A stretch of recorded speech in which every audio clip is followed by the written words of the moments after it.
This week on Inside Boulder News. Find out how to keep your four-legged friends safe and cool. Boulder partners with nonprofits to support summer sheltering for the homeless. And City Council considers a possible tax renewal to fund community improvement ideas. Welcome to Inside Boulder News, your chance to share your stories, get involved, and keep up to date on all things Boulder. I'm Jocelyn Avendaño.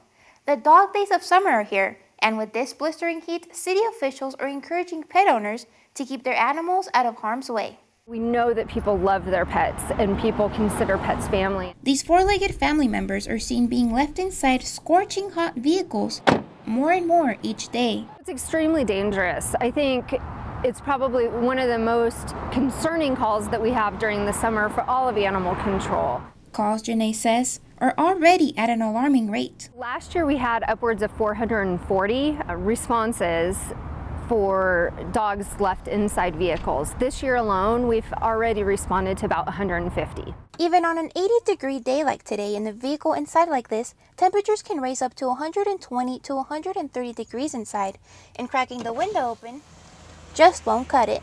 So it's great that people think to crack their window or to park in the shade. However, when we see temperatures as high as they have been recently, frankly, you can't get enough ventilation when you have this dry heat. Leaving your pet inside a hot vehicle soon becomes a race against time for your beloved canine friend. A dog can stay at a temperature of about 105 to 108 for very minimal periods of time, and then you'll start to see brain damage. Excessive drooling, panting, and an increased heart rate are all signs of heat distress. That's why any unattended animal should have water available to them at all times and should never be left alone inside a car. If anybody is in violation of these, we can issue a municipal summons, and the fine can be upwards of $999 per violation. And we just want to make sure that we're educating our residents as well as visitors that, in fact, it's extremely dangerous to have your dog inside the vehicle and leave them unattended for any amount of time. So next time you think of leaving your dog unattended for even just a minute, remember, it's just really not worth the danger. The future is here. The City of Boulder is hosting a speaker series that focuses on how technology is changing our lives. The second event of the series, later this week, looks at how we work and where the trends are taking us.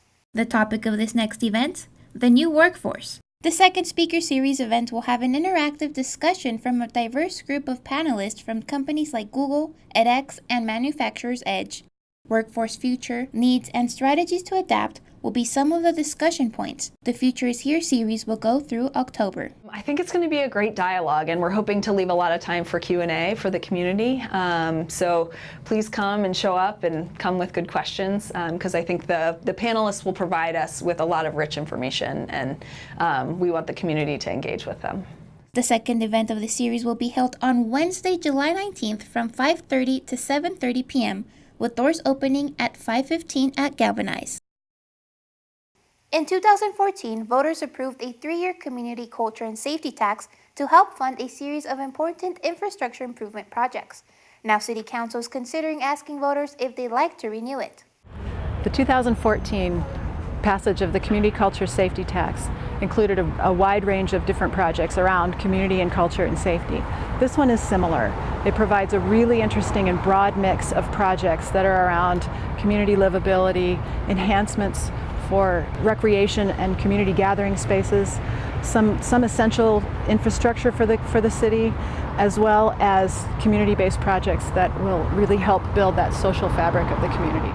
And now, 3 years later, members of the advisory committee are going to City Council for the possibility of renewing the community culture and safety tax with a list of new projects. The working group assessed all of the different city projects as well as the community-based projects, and they prioritized a list. They made a recommendation to the City Council to extend the tax for 5 years, and they included a prioritized list of both city and community-based projects to be included in that.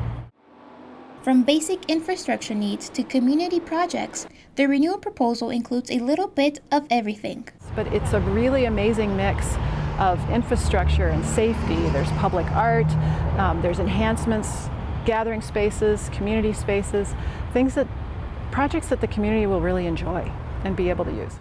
Given the successful outcome of the 2014 Community Safety and Culture Tax, the Advisory Committee believes in the great benefit the community of Boulder will receive. We feel like it's a really great investment in the community, and it's been a great return on that investment.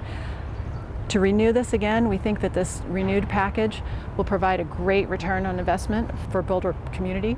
So what are the next steps for the Advisory Committee? City Council will discuss this project on July 25th and provide some direction to staff to work toward putting a package and a recommendation on the ballot for Boulder voters. For a complete list of the proposed projects, please visit the website seen on screen.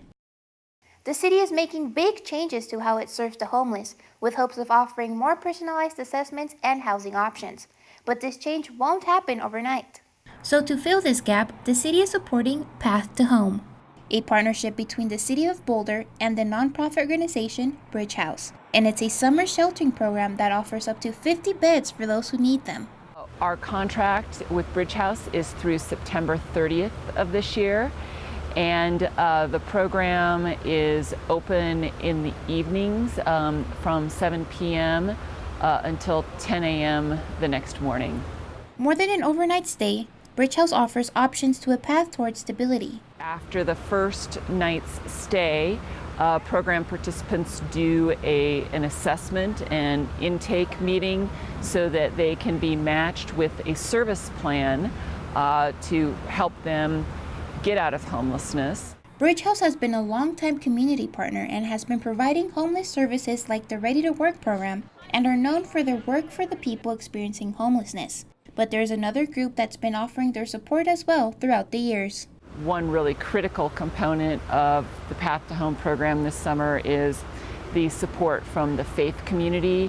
Our faith organizations in Boulder have been a really strong source of support and an important component of our homeless services system for a long time, and they've once again stepped up to partner with Bridge House and with us in the summer sheltering program. Helmets, inner tubes, and ties? This may sound like a strange fashion choice, but it was the look of the day as folks tubed down Boulder Creek this morning. Hundreds of people participated in the 10th annual Tube to Work Day. With inner tubes in hand and their best workplace attire, people splashed down Boulder Creek. This year's donations went to Boulder Shelter for the Homeless, and all the money raised went directly to the organization. If you didn't get to participate this year, make sure to definitely mark your calendar for next year's Tube to Work Day. Thank you so much for joining us on this week's edition of Inside Boulder News. If you have pictures, news tips, or events you'd like to see featured, we'd love to hear from you. Connect with us on Facebook. You can also sign up to receive video updates right in your inbox. Just go to boulderchannel8.com and click on subscribe. Have a good week.